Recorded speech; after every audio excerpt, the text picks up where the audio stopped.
Hello friends, आज का हम लोगों का टॉपिक है फर्स्ट लॉ ऑफ थर्मोडायनेमिक्स। तो चलिए शुरू करते हैं। हेडिंग पहले डाल लो, first law of thermodynamics.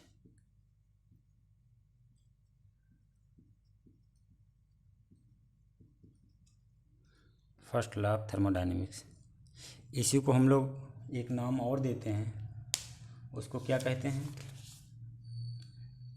Law of conservation of energy to the thermodynamic system. कहने का मतलब ये टोटल लॉ हमको बताता है कि एनर्जी जो होती है वो ना तो क्रिएट की जा सकती है और ना ही डिस्ट्रॉय की जा सकती है। टोटल जो किसी सिस्टम की एनर्जी होती है वो क्या होती है? वो कंजर्व होती है, संरक्षित होती है। तो इस आधार पे हम लोग क्या कह सकते हैं? The total energy of an isolated system, the total energy of an isolated system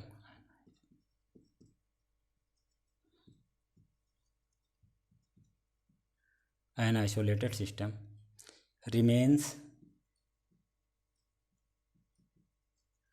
constant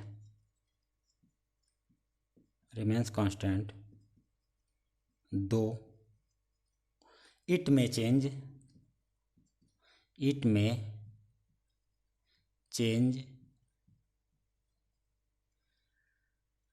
from one form to another। कहने का मतलब ये है,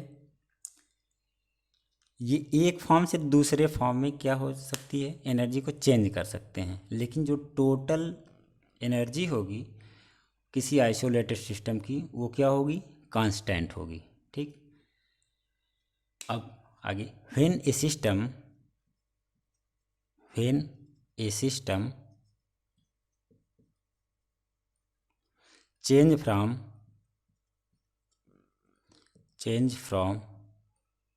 state A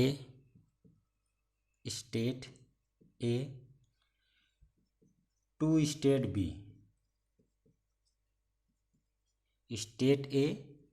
B, change in the internal energy,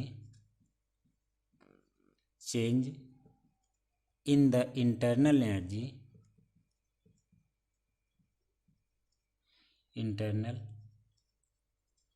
energy from E ए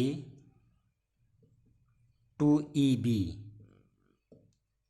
ठीक है, इस तरीके से क्या हो जाएगा? 10 डेल्टा इज इक्वल टू क्या हो जाएगा? ई बी माइनस ई ए। ओके, आगे, this energy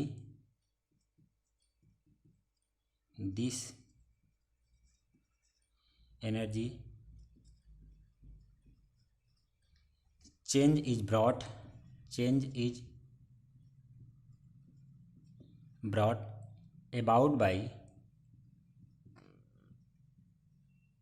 about by evolution or absorption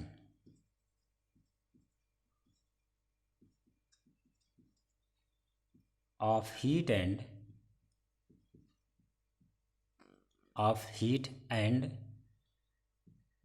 or by, ऊपर आप लोग लिख चुके होंगे, उसको मिटा देते हैं। कहने का मतलब this energy change is brought about by evolution और एब्जॉर्प्शन। ये एनर्जी जो आएगी वो कहाँ से आएगी? या तो एब्जॉर्प्शन के द्वारा आएगी या तो इवोल्यूशन के द्वारा।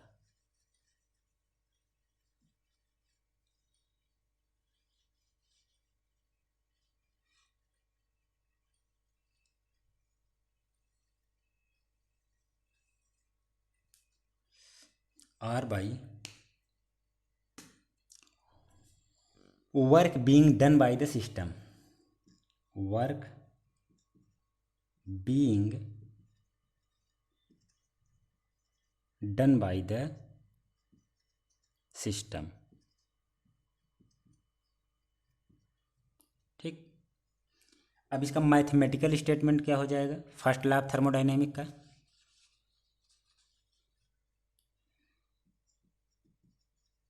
फर्स्ट सॉरी मैथमेटिकल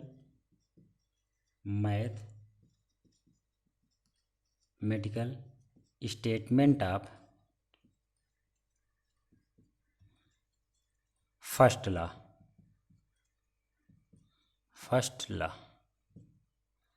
क्या हो जाएगा? Delta is equal to Q minus W.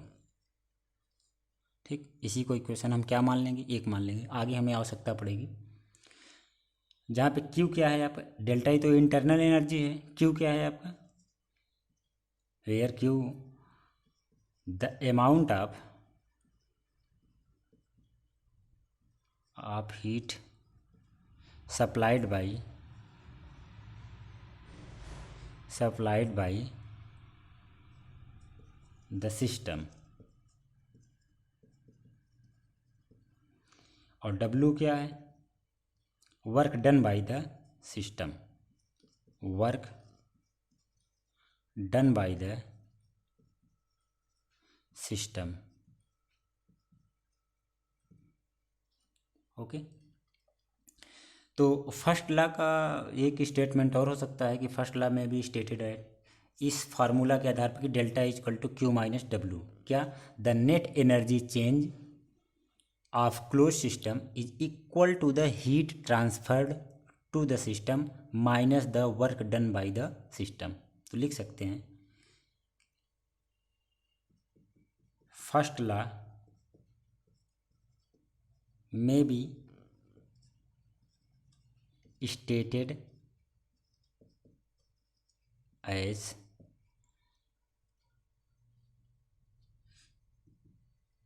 क्या है? The net energy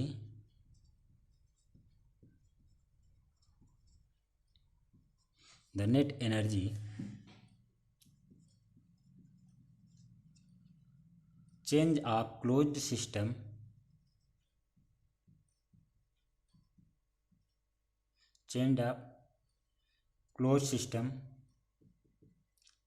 is equal to the heat transferred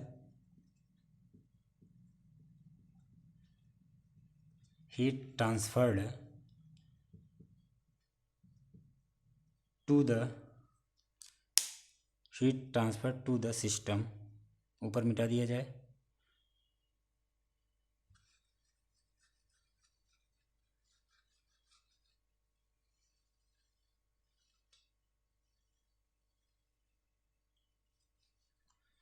heat transferred to the system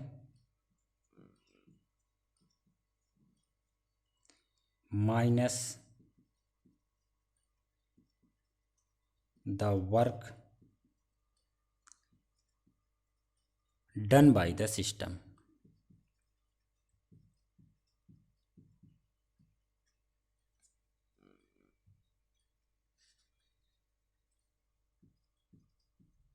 system है, पूरा लिखिएगा आप लोग। ठीक, ओके, हो गया।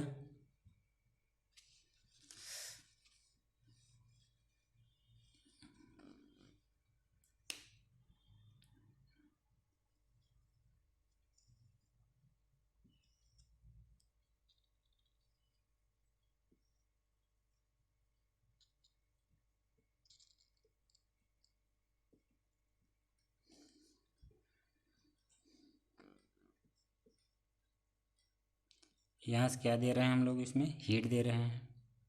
ये क्या है? क्यू इन है कि उष्मा अंदर जा रही है। इसमें क्या भरा हुआ है? आइडियल गैस है।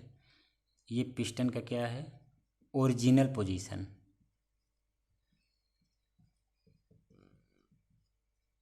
और ये पिस्टन का क्या है? Final position. ठीक, यहाँ से क्या हो रहा है? W out, work out. और ये क्या है, डेल्टा वी वॉल्यूम है। इसकी बात करेंगे पूरा system, delta is equal to Q minus W हो जाएगा। कहने का मतलब जब हीट दिया जा रहा है तो जो आपका वॉल्यूम है उसका क्या हो रहा है, एक्सपेंशन हो रहा है, जिसकी वजह से ओरिजिनल पोजीशन से कहाँ पहुँच गया, फाइनल पोजीशन पहुँच गया। तो the gas expand against an applied constant pressure,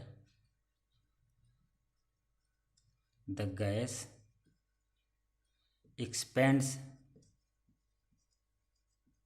expands against an applied constant pressure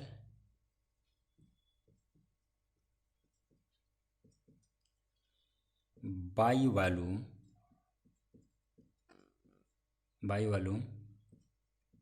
delta V. तो W इक्वल टू क्या हो जाएगा, W equal to P into delta V. इसको हम लोग क्या मान लेते हैं, इक्वेशन सेकेंड, क्योंकि आगे काम पड़ेगा इसका। हो गया।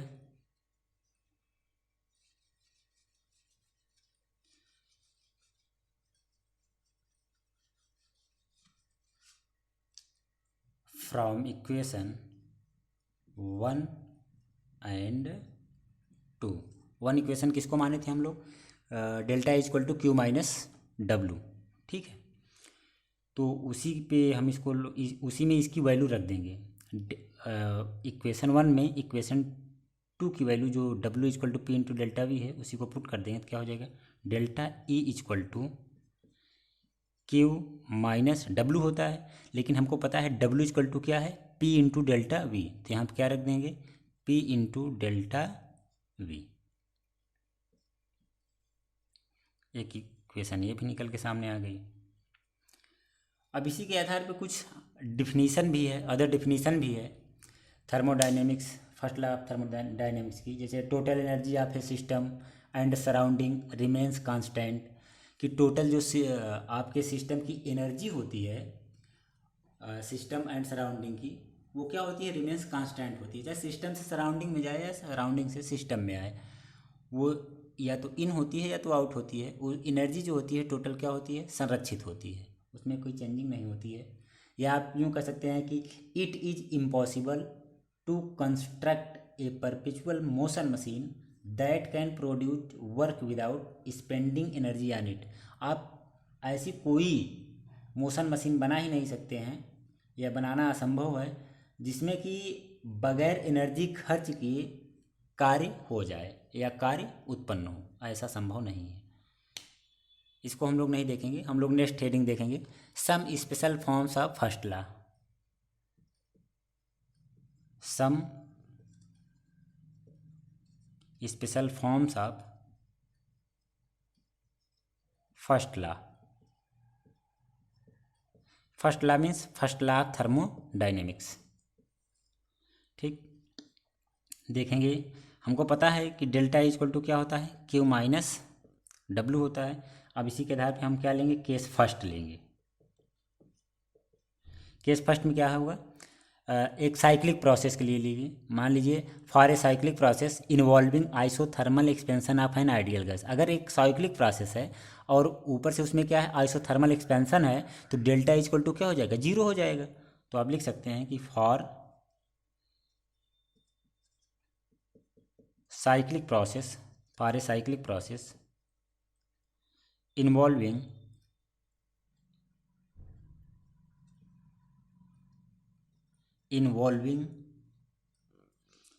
isothermal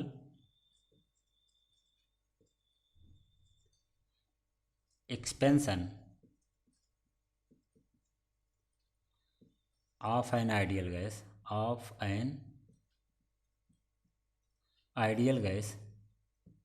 क्या हो जाएगा, दैट इज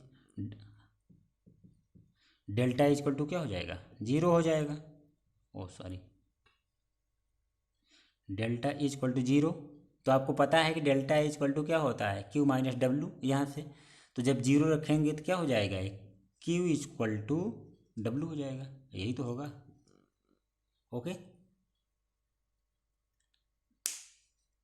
हो गया।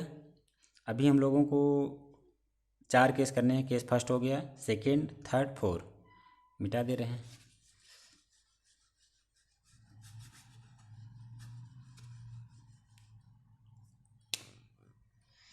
अब क्या है, केस सेकेंड। केस सेकेंड में क्या हो जाएगा, मान लीजिए हमारा जो सिस्टम है वो कैसा है, आइसोकोरिक प्रोसेस का है। अगर आइसोकोरिक प्रोसेस होगा, क्योंकि for an isochoric process there is no work of expansion. अगर आइसोकोरिक प्रोसेस होगा तो इसमें जो आपका वर्क होगा, मतलब no work of expansion, work में कोई इजाफा नहीं होगा। वर्क बराबर क्या हो जाएगा, डब्ल्यू इक्वल टू शून्य हो जाएगा। तो आप लिख सकते हैं कि for an isochoric process there is no work of expansion. क्या हो जाएगा, that is W equal to क्या हो जाएगा, जीरो हो जाएगा। जब डब्ल्यू इक्वल टू जीरो हो जाएगा तो आप जब delta equal to Q minus W में इसकी वैल्यू रखेंगे तो सीधा सीधा क्या हो जाएगा, डेल्टा ई इक्वल टू क्या हो जाएगा, ये Q, delta E equal to Q हो जाएगा। ओके, अब केस थर्ड हम लोग देखते हैं।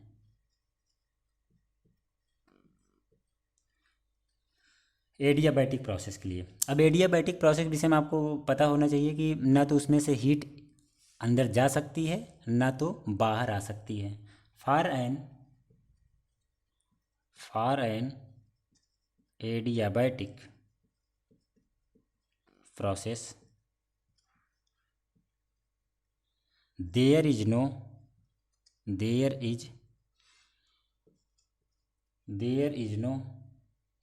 change in heat, change in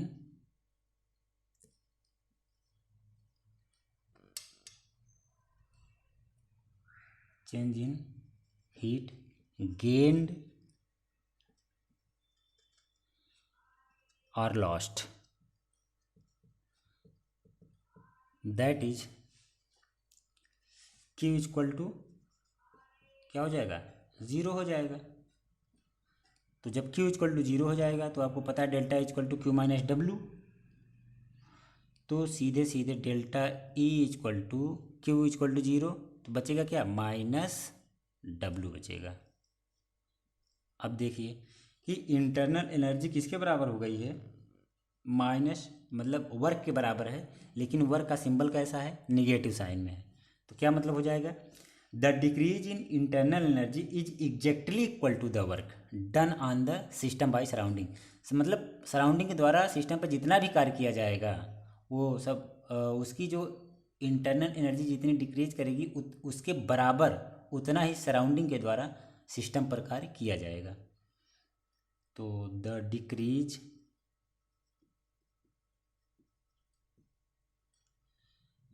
in internal energy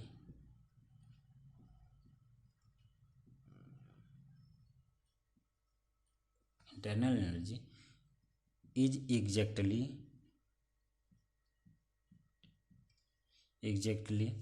equal to the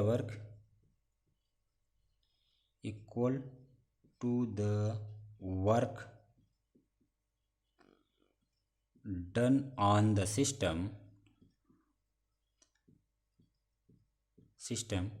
by surrounding।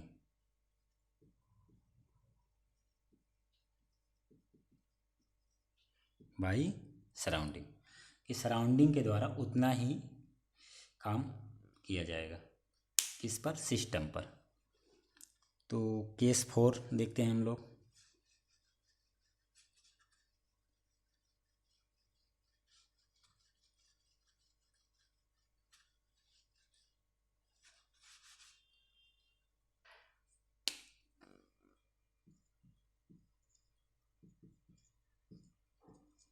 Case four क्या है, मान लीजिए हमारा प्रोसेस कैसा हो, आइसोबारिक प्रोसेस हो, तो क्या होगा, आइसोबारिक प्रोसेस होगा तो जाहिर सी बात है प्रेशर क्या हो जाएगा, कांस्टेंट हो जाएगा। तो for an isobaric process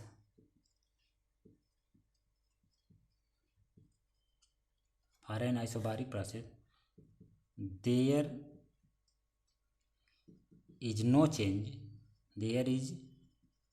no change in pressure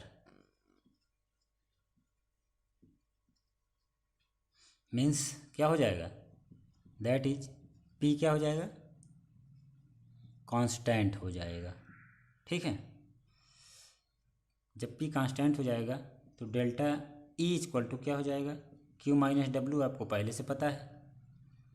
जब delta E equal to P constant होगा तो Q minus P into delta V, ये फार्मूला निकल के आ जाएगा। ये 4 केस थे, स्पेशल केस थे फर्स्ट लॉ ऑफ थर्मोडायनेमिक्स के। आज की क्लास यहीं समाप्त होती है। वीडियो को लाइक, शेयर, सब्सक्राइब चैनल को ज़रूर कीजिए और कमेंट सेक्शन के माध्यम से कोई दिक्कत हो तो ज़रूर आप उसको बताइए। इसी के साथ धन्यवाद। जय हिंद।